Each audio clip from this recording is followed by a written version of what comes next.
ஓம் கஜத்வஜாய வித்மகே சுக அஸ்தாக தீமகி தன்னோ புத பிரஜோதயாத்.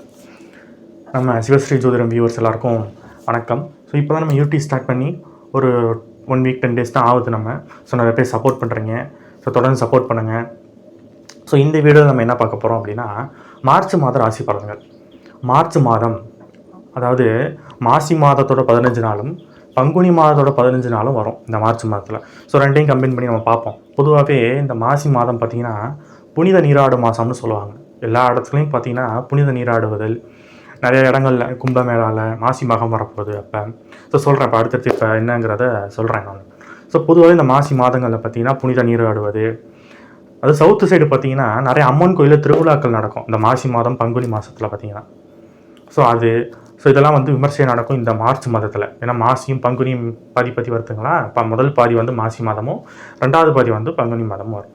ஸோ இன்னொரு என்ன விசேஷம் இந்த மாதத்தில் அப்படின்னு பார்த்தீங்கன்னா, அந்த வருஷத்தோட, அதாவது இந்த மாதத்தோட எண்டில் சனி பயிற்சி வருது. திருக்கணித பஞ்சாங்கப்படி சனி பகவான் வந்து கும்பராசிலேருந்து மீனராசிக்கு பயிற்சி ஆகிறார். ஸோ இது ஒரு விஷயம். சனி பயிற்சியை பற்றி வீடியோ நம்ம அடுத்த வீடியோவில் போடுவோம். ஸோ இப்போ வந்து பார்த்தீங்கன்னா மார்ச் மாதத்தான பலன்களை பார்ப்போம். ஸோ மார்ச் மாதத்தில் வேறு என்னெல்லாம் விசேஷங்கள் வருதுன்னு பார்த்தீங்கன்னா, 5ஆம் தேதி பார்த்தீங்கன்னா சஷ்டியோடு சேர்ந்து கிருத்திகை நட்சத்திரமும் வருது. சஷ்டி திதியும் வருது, கிருத்திகை நட்சத்திரமும் வருது. ஸோ அன்றைக்கி பார்த்தீங்கன்னா முருகனுக்கு ரொம்ப உகந்த நாள் அன்னைக்கு. ஏன்னா முருகனை வந்து கார்த்திகை பெண்கள் தான் வளர்த்ததாக சொல்லுவாங்க. ஸோ அன்றைக்கி சஷ்டி திதியும் வேறு வருது. ஸோ அன்றைக்கி முருக பக்தர்கள் விரதம் இருந்து ஸோ அன்றைக்கி முருகனை வழிபாடு பண்ணுறது ரொம்ப சிறப்பு. நிறைய முருகன் கோயிலையும் விமர்சையாக நிறைய விஷயங்கள் நடக்கும். இன்னும் முக்கியமானது என்னென்னு பார்த்தீங்கன்னா, 6ஆம் தேதி பார்த்தீங்கன்னா வாஸ்து நாள் வருது. 6ஆம் தேதி வாஸ்து நாள். ஆனால் அன்றைக்கி இன்னொரு மைனஸ் பாயிண்ட் என்னன்னா, அஷ்டமி இருக்குது. ஸோ அஷ்டமியும் வருதே, வாஸ்து நாள் வருதே, நீங்கள் பூமி பூஜை போடலாமா அப்படின்னா, பொதுவாக அஷ்டமிங்கிறது அவ்வளோ சிறப்புன்னு சொல்ல முடியாது. ஆனால் அன்றைக்கி வாஸ்து நாளும் வருது. ஸோ பொதுவாக வாஸ்து நாள் அன்றைக்கி எந்த ஒரு நெகட்டிவாக இருந்தாலும் வாஸ்து நாள் அன்றைக்கி பூஜை போடலாங்கிறது ஒரு வாஸ்துவில் ஒரு ஐதீகம். ஸோ நம்ம வாஸ்து வீடியோ அடுத்தடுத்து போடுவோம். ஸோ இப்போ 6ஆம் தேதி வாஸ்து நாள் வருது. அஷ்டமி வந்தாலும் யார் பேரில் அந்த வீடு கட்டுறீங்களோ அவங்களுக்கு அன்றைக்கி வந்து தாராபலன் இருந்துச்சு அப்படிங்கிற பட்சத்தில், அவங்க நல்ல தசபுத்தி நடக்கிறதுங்கிற பட்சத்தில் அன்றைக்கி வாஸ்து பூஜை போட்டுக்கலாம். அடுத்து பார்த்திங்கன்னா ரொம்ப முக்கியமான விசேஷம் வந்து 12ஆம் தேதி வந்து மாசி மகம் வருது. அதாவது பௌர்ணமியோட கூடிய மாசி மாதத்தில் வர மகம் நட்சத்திரம் அன்றைக்கி பார்த்திங்கன்னா மாசி மகம் ரொம்ப விமர்சையாக கொண்டாடுவாங்க. அதுவும் இந்த கும்பகோணத்தில் மகாமக குளத்தில் பார்த்தீங்கன்னா நிறைய பேர் புனித நீராடுவாங்க. அந்த மாசி மகத்தை அன்னைக்கு நம்மளோட முன்னோர்களுக்கு உகந்தது. அன்றைக்கி நம்ம முன்னோர்களுக்கு திதி கொடுக்குறது, முன்னோர் வழிபாடு பண்ணுறது அந்த மாசி மகத்தை அன்றைக்கி ரொம்ப சிறப்பு. அன்றைக்கி பௌர்ணமியாகவும் வரும் வர. ஸோ அதனால் அந்த நேரத்தில் வந்து மக்கள் வந்து புனித நீராடுவது, முடிந்தால் கும்பகோணத்துக்கு போயிட்டு அந்த மாசி மக குளத்தில் வந்து புனித நீராடுங்க. இல்லை முடியலைங்கிற பட்சத்தில் உங்கள் வீட்டு பக்கத்தில் இருக்க குளம், ஆறு இதில் வந்து நீராடிட்டு உங்கள் முன்னோர்களை வழிபாடு பண்ணுங்கள். அதுக்கப்புறம் 29ஆம் தேதி சனி பயிற்சி வருது. ஸோ இந்த மார்ச் மாதத்தில் நிறைய விசேஷங்கள் இருக்குது. நம்ம சேனலோட மோட்டிவ் என்னென்னு பார்த்தீங்கன்னா, அஸ்ட்ராலஜி வந்து இந்த காலத்துக்கு ஏற்ற மாதிரி ஒரு ட்ரெண்டிங்காக ஒரு அப்டேட்டாக கொடுக்குறதுக்காக தான் மெயினாக நம்ம இந்த சேனல் ஸ்டார்ட் பண்ணியிருக்கோம். அஸ்ட்ராலஜியோட பேஸ் அப்படியே வச்சுக்கிட்டு இந்த காலத்துக்கு ஏற்ற மாதிரி அதை அப்படியே நம்ம அப்டேட்டடாக ஒரு ட்ரெண்டிங்காக கொடுக்க போகிறோம். இந்த ஜென்ரேஷனுக்கு ஏற்ற மாதிரி தொடர்ந்து சப்போர்ட் பண்ணுங்கள். வீடியோ பிடிச்சிருந்தால் லைக் பண்ணுங்கள், ஷேர் பண்ணுங்கள், சப்ஸ்கிரைப் பண்ணுங்கள். உங்களுக்கு யாருக்காவது ஜாதகம் பார்க்கணுங்கிற தனிப்பட்ட முறையில் என்கிட்ட ஜாதகம் பார்க்கணுன்னு விருப்பம் இருந்துச்சுன்னா வீடியோவில் நம்பர் இருக்கும், நம்பருக்கு ஃபோன் பண்ணி கேட்டு உங்கள் ஜாதகத்தை பார்த்து தெரிஞ்சுக்கோங்க. பொதுவாக பார்த்திங்கன்னா இந்த ராசி பலன்கள் நம்ம சொல்கிறோம்ல, மாத ராசி பலன்கள், அடுத்து வார ராசி பலன்கள் போட போகிறோம், வார ராசி பலன்கள், இதெல்லாமே ஒரு பொது பலன் தான். ஒரு 20% வந்து இது நமக்கு வந்து ஒர்க் ஆகும். 100% இது ஒர்க் ஆகும் பார்த்திங்கன்னா நம்ம சுய ஜாதக பலன் தான் நமக்கு வந்து நடப்பு தசாபுத்திகளை வச்சு சொல்கிறது. அதுதான் வந்து 100% நமக்கு வந்து ஒர்க் ஆகும். ஸோ அதில் வந்து நமக்கு நல்ல டைம் நடந்துச்சுன்னா இது வந்து இன்னும் எக்ஸ்ட்ரா பலன்கள் நமக்கு வந்து கொடுக்கும். அதில் பாதகமான தசை நடக்குது, பாதகமான புத்தி நடக்கும்போது இந்த பலன்கள் கொஞ்சம் குறைவாக இருக்கும். இந்த மாதம் கிரக நிலைகள் எப்படி இருக்குன்னு பார்ப்போம். ஸோ இந்த மாதம் குரு பகவான் ரிஷப வீட்டில் இருக்கார். இவர் வந்து மே மாதம் வரைக்கும் இங்கே தான் இருப்பார். அப்போ அடுத்தது செவ்வாய், இவர் கடக வீட்டில் இருந்தார். இப்போ வக்ர நிலையில் மிதுன வீட்டில் போயிட்டுருக்கார். செவ்வாய் பகவான் கடகத்துலேருந்து வக்ரமாகி இப்போ மிதுன வீட்டில் பயணம் பண்ணிகிட்ருக்கார். கேது பகவான் கன்னியில் இருக்கார். இவர் வந்து மே மாதத்துக்கு அப்புறம் சிம்ம வீட்டுக்கு போவார். ஸோ அது நம்ம ராகு கேது பயிற்சியில் அப்போ பார்ப்போம். அடுத்து சனி பகவான் இந்த மாதம் 29ஆம் தேதி வரைக்கும் கும்ப வீட்டில் இருப்பார். திருக்கணித பஞ்சாங்கப்படி சனி பகவான் 29ஆம் தேதி வரைக்கும் கும்ப வீட்டில் இருப்பார். அதுக்கப்புறம் மீன வீட்டுக்கு பயணம் பண்ணுவார். அடுத்த வீடியோ நம்ம சனி பயிற்சி வீடியோ போடும்போது அதை பற்றி டீட்டெயிலாக பார்ப்போம். முதல் 15 நாள், அதாவது மார்ச் 15 வரைக்கும் சூரியன் இங்கே இருப்பார். ஏன்னா மாசி மாதம் இல்லையா, மாசி மாதத்தில் சூரியன் வந்து கும்ப வீட்டில் இருப்பார். 15 நாளுக்கு அப்புறம் சூரியன் மீன வீட்டுக்கு போயிடுவார். ஸோ அடுத்து சுக்கிரன், புதன் இவங்கெல்லாம் வந்து மீன வீட்டில் பயணம் பண்ணிகிட்டு இருக்காங்க. ராகுவும் பார்த்தீங்கன்னா மே மாதம் வரைக்கும் மீன வீட்டில் தான் இருப்பார். மே மாதத்துக்கு அப்புறம் கும்ப வீட்டுக்கு போவார். ஸோ நம்ம ராகு கேது பயிற்சி பலன்கள் அதை அப்போ அப்படி டீட்டெயிலாக பார்ப்போம். ஸோ இதுதான் இந்த மாதத்தோட கிரக நிலைகள். இந்த மார்ச் மாதம் எல்லாருக்கும் நல்ல பலன்களை கிடைக்கணும் அப்படின்னு நம்ம இறைவனை வேண்டிக்கிட்டு ஸோ நம்ம வீடியோக்குள்ளே போவோம் வாங்க.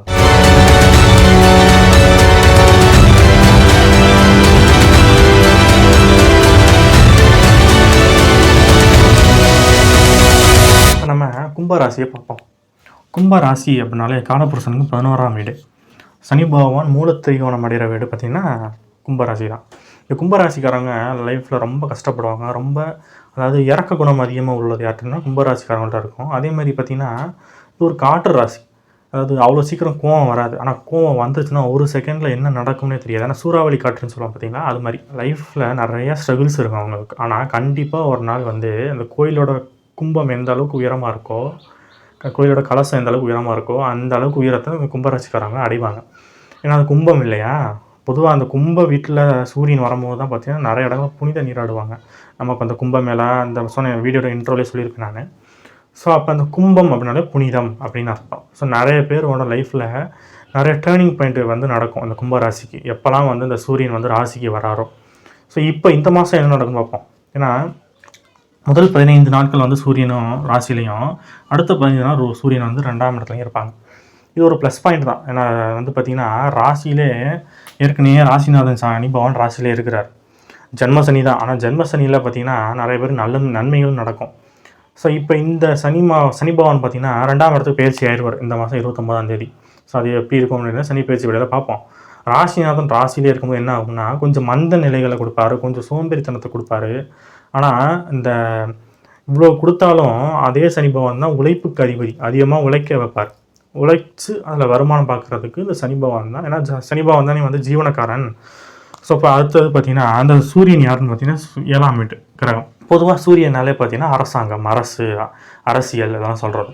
அப்போ ராசியிலே சூரியன் வரும்போது அரசு துறையில் இருக்கிறவங்களுக்கு நிறைய பெனிஃபிட்ஸ் கிடைக்கும். அரசியலில் இருக்கிறவங்களுக்கு புதிய பதவி கிடைக்கிறதுக்கு வாய்ப்பு உண்டு. கவர்மெண்ட் எக்ஸாம் எழுதியிருக்காங்க அப்படின்னா அவங்களுக்கு இந்த மாதம் பார்த்திங்கன்னா ரிசல்ட் பாசிட்டிவாக வரதுக்கு அதிகபட்ச சான்சஸ் உண்டு. ஏன்னா 2ஆம் இடத்துக்கும் சூரியன் போனாலும் 2ஆம் இடங்கிறது தனஸ்தானம் இல்லையா. அப்போ முதல் பாதியும் 2ஆவது பாதியும் ரெண்டுமே பார்த்திங்கன்னா சூரியன் ராசியில் இருந்தாலும் சரி, சூரியன் 2ஆம் இடத்துக்கு போனாலும் சரி, அரசுனால ஒரு வருமானம் உண்டு. அரசுனால ஒரு அரசு துறையில் இருக்கிறவங்களுக்கு வெற்றி, அரசு தேர்வு எழுதுகிறவங்களுக்கு வெற்றி. ஸோ இது பார்த்திங்கன்னா கவர்மெண்ட் சம்மந்தப்பட்ட எல்லா விஷயமும் பார்த்திங்கன்னா கும்பராசிக்காரங்களுக்கு இந்த மாதம் கிடைக்கும். ஆனால் என்னென்னா கொஞ்சம் பிரச்சனைகளோடவே இருக்கும். அது என்ன சொல்கிறது, இப்போ எக்ஸாமில் பாஸ் பண்ணிட்டாங்க அப்படின்னா அவங்களுக்கு கிடைக்குமா கிடைக்காதா இந்த மாதிரி. அதே மாதிரி கவர்மெண்ட்டு ஒர்க் பண்ணுறவங்களுக்கும் பார்த்திங்கன்னா ஒரு ப்ரெஷரோடு தான் நான் எந்த ஒரு நல்ல விஷயங்கள் நடக்கும்னு சொல்லிட்டேன். அந்த எல்லா பெனிஃபிட்டும் பார்த்திங்கன்னா ஒரு ப்ரெஷரோடே கிடைக்கும். ஏன்னா ராசியில் சனி சூரியன் 2 பேருக்குமே ஆகாது, நீயா நானா போட்டி வரும். ஸோ அதனால் இது இருந்தாலும் நான் சொன்ன மாதிரி ஃபைனல் ரிசல்ட் என்னென்னு பார்த்திங்கன்னா அவங்களுக்கு நன்மைகளை தான் கிடைக்கும். ஸோ அடுத்து என்னென்னு பார்த்திங்கன்னா 2ஆம் இடத்துல சுக்கிரன், புதன், ராகு 15ஆம் தேதிக்கு அப்புறம் சூரியனும் போயிடுவார். ஸோ 2ஆம் இடத்துல இத்தனை கிரகங்கள் இருக்கலாமான்னு இருக்கலாம். ஏன்னா பார்த்திங்கன்னா கும்பராசிக்கு சுக்கிரன் வந்து பாக்கியாதிபதியாக வருவார், புதன் வந்து 5ஆம் வீட்டுக்குரிய பூர்வ புண்ணிய ஸ்தானாதிபதியாக வருவார். இப்போ இவங்க 2 பேருமே பார்த்திங்கன்னா கும்பராசிக்கு நல்லது பண்ணுற கிரகம். ஸோ இப்போ தனஸ்தானத்துக்கு வரலாமான்னா வரலாம். அப்போ என்ன நடக்கும் அப்படின்னா பேசி தொழில் பண்ணுறாங்க பார்த்தீங்களா, அட்வொகேட்டு, அஸ்ட்ராலஜர்ஸு, ஏலம் விடுறவங்க, ஒரு கமிஷன் தொழில் பண்ணுறவங்க, அதாவது டீச்சரு, லாயர், இதெல்லாம் பார்த்திங்கன்னா பேசி தொழில் பண்ணுறது. ஸோ அந்த பேசி தொழில் பண்ணுறவங்களுக்கு இந்த மாதம் அதிகமான வருமானம் உண்டு. ஏன்னா அந்த வாக்குஸ்தானத்தில் இத்தனை கிரகம் இருக்குது, தனஸ்தானமும் கூட. அப்போ பேசி தொழில் பண்ணுறவங்களுக்கு இந்த மாதம் வருமானம் நிறையா கிடைக்கிறதுக்கு வாய்ப்பு உண்டு. இன்னொன்று என்ன பார்த்திங்கன்னா புது வரவு ஏதாவது கிடைக்கும். அதாவது புதுசாக ஏதோ திங்ஸ் வாங்குறது, இல்லை வீட்டுக்கு ஏதாவது புதுசாக அதாவது குழந்தை பிறக்கிறதும் வந்து புது வரவு தான். இப்போ அந்த கும்பராசிக்காரங்க நிறைய பேருக்கு வந்து பார்த்திங்கன்னா மேரேஜ் நடந்திருக்கும் போன வருஷம். ஏன்னா 7 ராசிலேருந்து நிறைய பேருக்கு மேரேஜ் நடக்கும். அப்போ பேபிக்காக வெயிட் பண்ணுறவங்களுக்கு இந்த மாதம் குழந்தை பிறக்கிறதுக்கு அதிகமான சான்சஸ் உண்டு. ஏன்னு பார்த்தீங்கன்னா 5ஆம் அதிபதி போய் 2ஆம் இடத்துல, 5ஆம் இடம் தான் குழந்தைய சொல்கிறது, 2ஆம் இடம் புது வரவு. புது வரவாக நமக்கு ஒரு குழந்தை கிடைக்கிறது அதிகபட்ச சான்சஸ் உண்டு இந்த கும்பராசிக்காரங்களுக்கு. ஸோ அடுத்து பார்த்திங்கன்னா 4ஆம் இடத்துல குரு. 4ஆம் இடம்னா அம்மா, வண்டி, வாகனம் சொல்கிறது. ஸோ இந்த போன குரு பேச்சு, அதாவது இப்போ குரு பகவான் எப்போ ரிஷபத்துக்கு வந்தாரோ அப்போலேருந்து கும்பராசிக்காரங்களோட அம்மாவுக்கு உடல்நிலை ஏதாவது பிரச்சனை இருந்துக்கிட்டே இருக்கும்.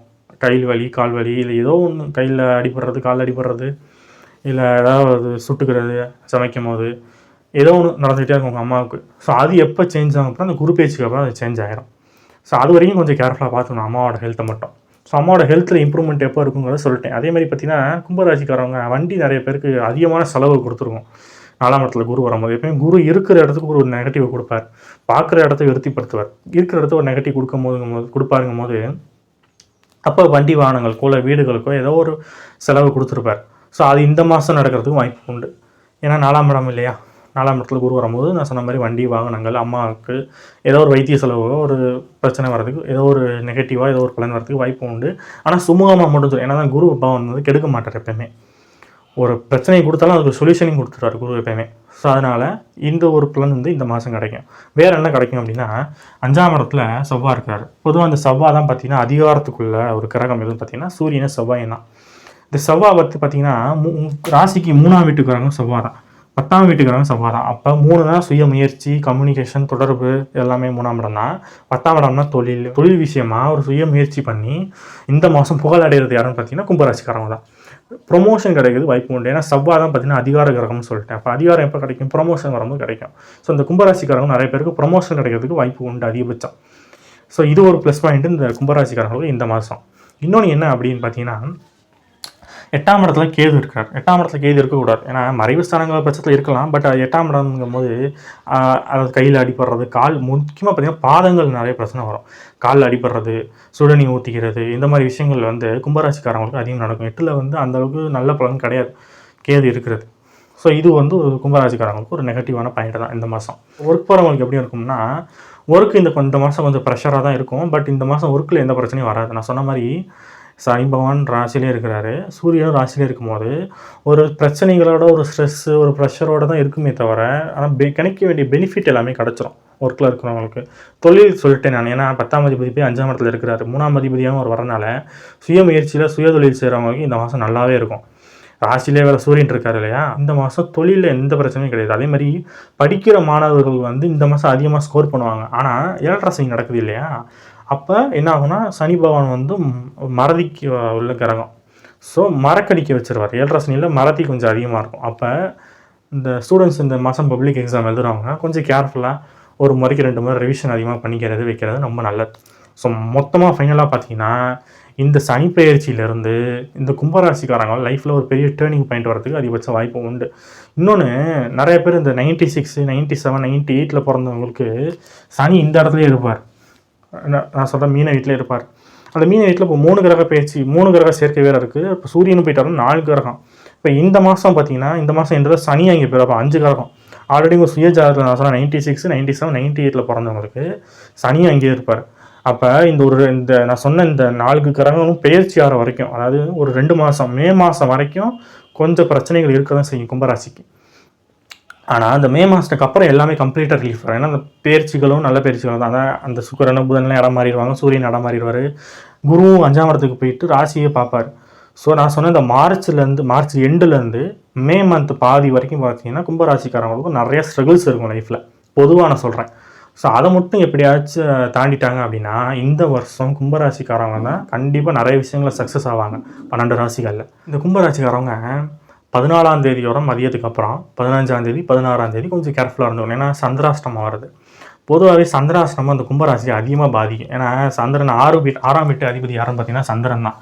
6ஆம் இடம் தான் ருண ரோக சத்துரு இது எல்லாமே பார்த்தீங்கன்னா 6ஆம் இடம் தான். இப்போ அந்த 6ஆம் வீட்டு அதிபதியை சந்திரனாக வந்து சந்திராஷ்டமம் வரும்போது அதிகமான பிரச்சனைகளை கும்பராசி கொடுக்கும். பொதுவாக இந்த சந்திராஷ்டமத்தில் அதிகமாக யார் அஃபெக்ட் ஆவாங்கன்னு பார்த்தீங்கன்னா மகர ராசியும் கும்பராசியும் தான். ஏன்னா சனிக்கும் சந்திரனுக்கு பொதுவாகவே ஆகாது. பட் அதுக்கு இந்த மாரகாதிபதியாக வேறு வருவாங்க.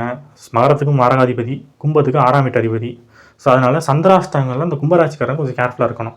பண விஷயத்தில் இருந்தாலும் சரி, குடும்ப விஷயத்தில் இருந்தாலும் சரி கொஞ்சம் பார்த்து பேசணும். தேவையில்லாமல் யார்கிட்டையும் வாக்குவாதம் பண்ணக்கூடாது. ஏன்னா 2ஆம் இடத்துல 4 கிரகம் இருக்குது. ஸோ அதனால் யார்ட்டையும் வாக்குவாதம் பண்ணக்கூடாது. ஏதாவது பேசியே மாட்டிப்பாங்க நிறைய இடத்துல. யாருக்கும் வாக்கு கொடுக்கக்கூடாது. அதேமாதிரி பார்த்திங்கன்னா வண்டி வாகனம் போகும்போது கொஞ்சம் கவனமாக போகும். இந்த மாதம் கும்பராசிக்காரங்களுக்கு 2ஆம் இடத்துல இத்தனை கிரகம் இருந்து 8ஆம் இடத்தை பார்ப்பாங்க. ஆல்ரெடி 8ல் கேது இருக்கிறார். ஸோ இந்த கிரகங்கள்லாம் பார்த்திங்கன்னா ஒரு வகையில் நெகட்டிவையும் கொடுக்கும். ஏன்னா புதனுக்கு வந்து 5ஆம் வீட்டு அதிபதியாக இருந்தாலும் 8ஆம் அதிபதியும் அதே புதன் தான். அப்போ அந்த இடத்த அவரே பார்க்க போகிறாரா? அந்த இடத்துல ஆல்ரெடி கேது இருக்கா? அப்போ வண்டி வாகனம் போகும்போது கொஞ்சம் கேர்ஃபுல்லாக இருந்துக்கணும் கும்பராசிக்காரன். மார்ச் மாதம் எப்படி இருக்கும் அப்படிங்கிறத நம்ம பார்த்தோம். ஸோ தொடர்ச்சி அடுத்தடுத்து நம்ம சனி பயிற்சி, ராகுகேது பயிற்சி, குரு பயிற்சி இப்படின்னு போடுறோம். அது இல்லாமல் நடுவில் அவேர்னஸ் வீடியோ போட போகிறோம், பொது பலன்கள் போட போகிறோம், ஜென்ரலான வீடியோஸ் எல்லாம் போட போகிறோம். அதை சப்போர்ட் பண்ணுங்கள், லைக் பண்ணுங்கள், ஷேர் பண்ணுங்கள், சப்ஸ்கிரைப் பண்ணுங்கள், பக்கத்தில் இருக்க பெல் பட்டன் அமைக்கணும். ஏன்னா அப்போ தான் பார்த்தீங்கன்னா நம்ம போடுற அடுத்தடுத்த வீடியோஸோட நோட்டிஃபிகேஷன் உங்களுக்கு வரும். ஏன்னா அடுத்தடுத்து ரொம்ப முக்கியமான வீடியோஸ் நம்ம போட போகிறோம். அதே மாதிரி பார்த்தீங்கன்னா தலச்சன் கல்யாணம் பண்ணலாமா அப்படிங்கிற வீடியோ ஒன்று வரப்போகுது. மூல நட்சத்திரம் போன கல்யாணம் பண்ணால் மாமனாருக்கு ஆகாதுங்கிறாங்க. இது மாதிரி அவேர்னஸ் வீடியோ நம்ம போட போகிறோம். பயிற்சி பலன்கள் போட போகிறோம். அடுத்தடுத்து மாத பலன்கள் போட போகிறோம். ஸோ தொடர்ந்து சப்போர்ட் பண்ணுங்கள். ஸோ அடுத்த வீடியோவில் உங்களை சந்திக்கும் வரை உங்கள்கிட்ட விடைபெறுவது உங்கள் ஜோதிடர் சிவாஜி ஸ்ரீனிவாசன். நன்றி, வணக்கம்.